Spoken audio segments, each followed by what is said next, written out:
we were just chatting to Toby. You talking through some of the sort of injury difficulties you've got, but if there's a game that will get everyone's juices flowing and get everyone galvanised, it's a derby against your very nearest rivals.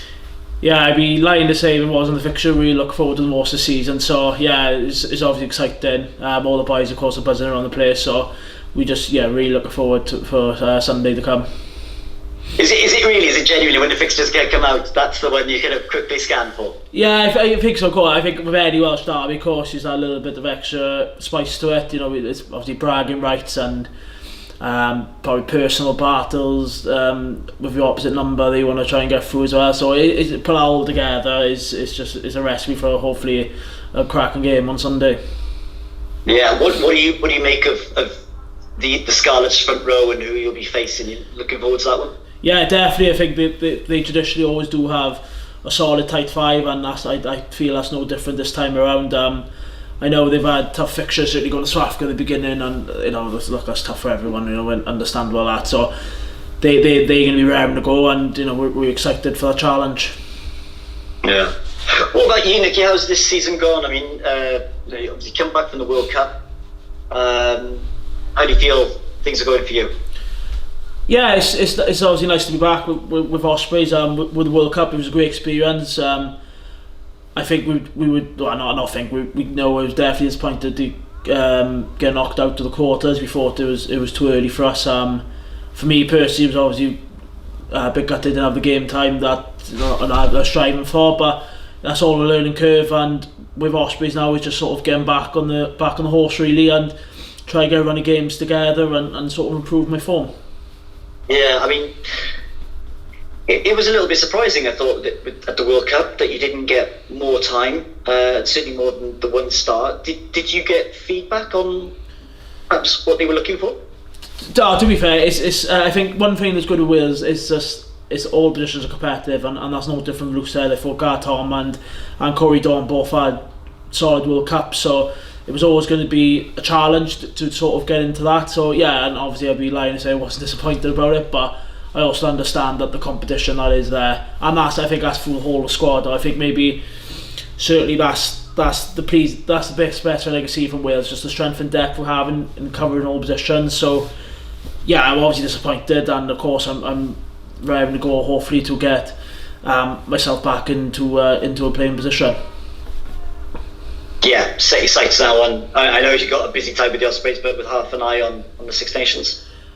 I wouldn't say half an eye really, because it's such a big block of Ospreys. Obviously, it's a bit the way this land now is sort of derbies, Europe, back to derbies, back to Europe, and so it's a massive block for Ospreys. You can't really take your eye off on what's in front of you. So it's quite an easy one to look forward to this Sunday. So we just all raring to go for that now, and Sunday can come quick enough. It is a hell of a block of rugby to play. I mean, I know you have it in the past where you'd have gone off then perhaps for the autumn internationals, but yeah, as you said, just be playing. It does feel it's just relentless with the derbies, then in and out of Europe again, and then the festive games. It's a heck of a block of rugby to play. Yeah, to be fair, once we step into the Christmas period, it always seems quite a heavy block, because you always obviously have the derbies there, and that's when Europe sort of goes back to back. But now as well, we've had a block of derbies now to add to that as well.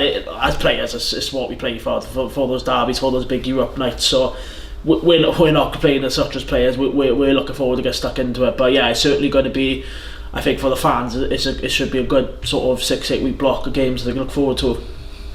Yeah, and just going back to the fact that, and the last one from me, obviously there was a chance that you might not have been here this season. Are you able now to say how close you were to leaving the Ospreys at the end of last season? I know the chaos that was going on. It's tough really. Last year, let's not hide it. It was all over the shop, and we sort of didn't know where we stood in that, and I was no different to that. Whereas a lot of players, a lot of coaching and staff members were all in the same boat, and I think it's to say how close it was tough. Ospreys were home region, and I'm just happy to commit my future with the Ospreys at the minute. Is it fair to say, Nicky, that it was a case of that you always wanted to stay, but the reality of professional career is that you thought, look, I need to have a standby option here in case this all goes a complete mess? I think you should always have an option. You should, like, even though it's your home region, home club, you should always definitely have an option. But I think for me, my sight was clear to stay with Ospreys, and I'm just happy just to get it done and get it signed. And do you feel that now you have, given the amount of the sheer wealth of experience that did depart the Ospreys during the summer, do you feel now that you have an even more important role there as a senior player this season? I always try and offer my sort of leadership when I can. Really, it's necessary. I'm not going to tell the fly off how to kick, so I'll always keep it in my sort of role and try to lead with the set piece, and certainly with scrummaging, and I'll always try and because that's something we pride ourselves on as well, so we know it's a big area in our game. So yeah, I'll always try and just first just offer my best as a player, and then sort of help boys on the way if they ever need a hand. But credit to the boys, they've been awesome, and it's not really much help they need. It's just sort of, we always try to keep learning and try to get better each week. Can I just say that, having watched God knows how many training sessions, forwards always try to tell the outside half how to kick. It won't be me, let's put it that way. It won't be me. I know, well and truly that I'll leave them crack on, and I'll step away from that department. Good stuff. And then just finally for me, it's well documented about the difficulties all the regions are having. But do you feel that there's the talent there that you guys, you pulled off some great, amazing results in Europe, for example, last year. Is it a bit too easy to be all doom and gloom about the regions? Oh, 100%. Yeah, I think anyone can jump on that bandwagon and be negative about it. Like, of course, as an Ospreys, I just concentrate to them, and we know, like, even this season, the boys, the result they put up with Sharks was unbelievable in London, and we're not far away now, and over 2 disappointing results the last 2, but I think what's the frustrating from our behalf is, like, we know we're not far away. It's just little things that we can change, and like I said, more about this block now of Europe and Derby sort of back to back. That's just really exciting to get stuck into, and I'm sure that a couple of results our way now and the performance, then it's going to be all up from there. Thanks, Nicky. Thank you. No problem. Hi Nicky, just one from me. How are you finding the sort of the training load at the minute, in terms of, you mentioned that block and the game's coming thick and fast, but with these smaller squads, obviously for players, in theory you're putting in more reps, and there's a lot more work on the management side of coaches having to manage loads. But as players, how are you finding it? I think with players, especially here with Ospreys, like, our training intensity is important for us, so it's understanding that sort of like, we're boring you too much with the GPS scores and, like, the distances, how fast you move and whatever. That's all sort of taking care of the S&C, and we train hard. Of course, like any other training session is difficult, but no more. They've been looking after well, the coaches and the S&C staff, to make sure that we are training hard, but we know when it comes to the weekend, we're sort of fresh and ready to go to put in a big shift. Have you noticed a difference maybe in previous seasons? Because I suppose, ideally, maybe if you have, say, 4 loose heads in the squad, you're doing 25% of the reps in a week, but if injuries or smaller squads, you're down to 2, then if you do 15 on 15, you're probably doing a bit more work, aren't you? Yeah, I suppose, but then you look in, like, sort of timeline for training then, so maybe if it's a week for whatever reason we have lower numbers, maybe like during like an international break or injuries or whatnot, then you can sort of tweak training to suit that. I mean, so it wouldn't be the sort of same load if the numbers are less. So the coaching staff and the SE boys have been great to sort of manage, depending on numbers, how much we can do in training, sort of load and time on our feet. Perfect. That's all from me. Nice and Nicky. Best of luck on the weekend. Thank you, mate. Appreciate that.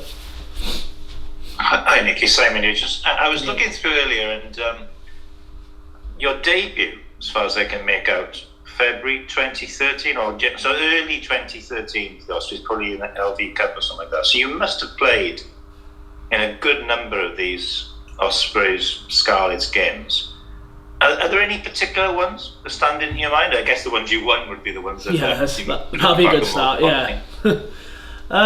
Ones that stand out. Put me on the spot here a little bit. Or kind of like the Scarlets' opponents, you sort of, I guess you'd have gone up against Samson, for example, a fair few times, wouldn't you? Yeah, I think we, like I said earlier, I think there's always that sort of physical battle between the packs. We pride ourselves in that, and so do Scarlets. So that's always a good battle. And like you said, like Samson Lee's, we've always had good days, battling up with each other. So that's always been a good one. But even now they've got Harry, who's played with Wales for the Barbers, and he's up and coming now, and he's looking in real good stride. So, and of course, then you got the experience of Wynne, Kensley as well, who's doing well. So this, and Sam Wainwright, who's obviously come from Saracens, and what he can offer. So there's certainly a lot of interesting battles there, and as a sort of front row and a pack, we're really excited for the challenger. It's an interesting one, isn't it? Because it's unusual in that you're playing them now, and then, goodness me, only like 4 or 5 weeks later you'll be playing them again in the rematch. So I guess it's a chance for you to get one up before the second one, I guess. Yeah, definitely. I think obviously playing at home is a good advantage for the first one, and we're hoping that the fans can do what they normally do, and get us over the line. So that's obviously a good start. You always probably want to have your first game at home. And yeah, we're just dead excited really, just to roll up for Sunday.